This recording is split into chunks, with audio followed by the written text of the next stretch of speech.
আমাদেরকে এভারেজ মুসলিম হলে চলবে না, একটু এক্সট্রাঅর্ডিনারি কিছু চিন্তা করতে হবে, লক্ষ্যটা স্থির করতে হবে আগে। 1 নাম্বার তওবা, 2 নাম্বার লক্ষ্য স্থির করা, 3 নাম্বার নিজের জীবনের মূল্য বোঝা। আল্লাহ পাক যে আমাদেরকে 60, 70, 100 বছর হায়াত দিয়েছেন, এর মূল্যটা তো বুঝতে হবে। আমরা যারা সবাই, এভরিবডি, আমরা কেউ বাদ না, আমরা যারা অনলাইন সেকশনে দিনের বেশিরভাগ সময় নষ্ট করছি, আমরা কি আদৌ হায়াতের মূল্য বুঝতে পারছি? আমরা যারা চায়ের দোকানে বসে আড্ডা পিটাচ্ছি, বন্ধুদের সাথে গল্প করছি, হয়তো গেমস আর স্পোর্টস এবং ইউটিউবিং, ফেসবুকিং বলেন, টিকটকে আমরা সময় নষ্ট করছি, আমরা কি আদৌ আমাদের হায়াতের মূল্য বুঝতে শিখেছি? অনেকে দেখবেন বার্ধক্যে উপনীত হয়েছে, তারপরেও সে এভাবেই লাইফ লিড করছে। দিব্যি একটা আড্ডার মজলিসে বসলো, 3, 4, 5 ঘন্টা সে কাটিয়ে দিল। সে বুঝতেই পারছে না কি জন্য আল্লাহ পাক তাকে দুনিয়াতে পাঠিয়েছেন। আমাদেরকে আগে বুঝতে হবে যে আমাদের হায়াতের মূল্য কি। একটা দিন চলে যাচ্ছে, আর পাবো না। আজকের এই যে সেশন করতে পারছি, এটা আর কখনো ফিরে আসবে না। যদি এখান থেকে উপকৃত হতে পারি আলহামদুলিল্লাহ, না পারলে এই সুযোগটা আল্লাহ পাক আর দিচ্ছেন না। এই দিন চলে গেল, সূর্য ডুবে গেছে, ওভার, টাইম শেষ। যারা এখন কবরবাসী হয়েছে তারা অনেকেই চাইতো যে আমরাও দিনের জন্য কিছু করব, আল্লাহকে পাবো, রাসূলকে পাবো, পরকালে জান্নাত পাবো, নামাজ পড়বো। ওই সুযোগটা তারা পায় নাই। আর এখনকার যুব সমাজদেরকে পরকালীন চেতনায় উদ্বুদ্ধ করাটাই মূল চ্যালেঞ্জ। অন্য কোনো কিছু দিয়ে আপনি ওদেরকে আল্লাহর পথে ফেরাতে পারবেন না। ওদের মধ্যে যখন মৃত্যুর ভয় থাকবে, পরকালের জবাবদিহিতার ভয় থাকবে, অটোমেটিকলি ওরা গার্লফ্রেন্ড ছেড়ে দিবে, মাদক ছেড়ে দিবে, এই জেনা ছেড়ে দিবে, পর্নোগ্রাফি ছেড়ে দিবে, এভরিথিং তারা ছেড়ে দিবে যখন তাদের মধ্যে পরকালীন চেতনা থাকবে। হায়াতের মূল্যটা বোঝা একটা বড় চ্যালেঞ্জ। আল্লাহ পাক আমাদের সবাইকে হায়াতের মূল্য বোঝার তৌফিক দান করুন। তাহলে 1 নাম্বার তওবা, 2 নাম্বার একটা লক্ষ্য, 3 নাম্বার নিজের হায়াতের মূল্য বোঝা, 4 নাম্বার আমল। এবার আমল, দিন রাতের যে আমলগুলো নবী সাল্লাল্লাহু আলাইহি ওয়াসাল্লাম করতেন, আমাদেরকে এই আমলগুলো শক্তভাবে আঁকড়ে ধরতে হবে, ছাড়া যাবে না। কারণ যতই আমি বড় বড় কথা বলি না কেন, নিজে যদি আমল করে সেটাকে প্রতিষ্ঠিত করতে না পারি, আসলে এই কথাগুলো তাসির হবে না।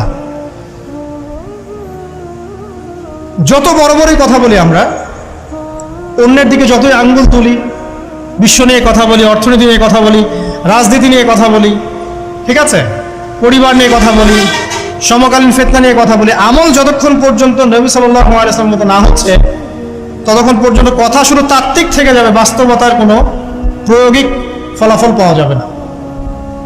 তো আল্লাহ পাক আমাদের সবাইকে নবী সাল্লাল্লাহু আলাইহি ওয়াসাল্লামের মতো 24 ঘন্টা কাটানোর তৌফিক দান। একদম রাত থেকে শুরু করে আবার রাত পর্যন্ত যেভাবে নবী সাল্লাল্লাহু আলাইহি ওয়াসাল্লাম ঘুমাতেন, উঠতেন, ইস্তেনজা করতেন, নামাজ পড়তেন, জামাতে 5 ওয়াক্ত নামাজ পড়তেন, দিনের জ্ঞান অর্জন করতেন, মানুষকে শেখাতেন, ব্যবসা বাণিজ্য করতেন, প্রতিটা কাজ যারা নবীর মতো করে হয়। এই চ্যালেঞ্জটা নিতে হবে। আগে 40 দিনের টার্গেট নেই একটা, যে আগামী 40 দিন আমরা নবী সাল্লাল্লাহু আলাইহি ওয়াসাল্লামের মতো লাইফ লিড করব। যদি পারি ইনশাআল্লাহ আমাদের দ্বারা কিছু হবে। যদি না পারি বুঝতে হবে আমরা শুধু কথায় পারদর্শী, আমাদের কাজের কোনো মূল্য আসলে নাই।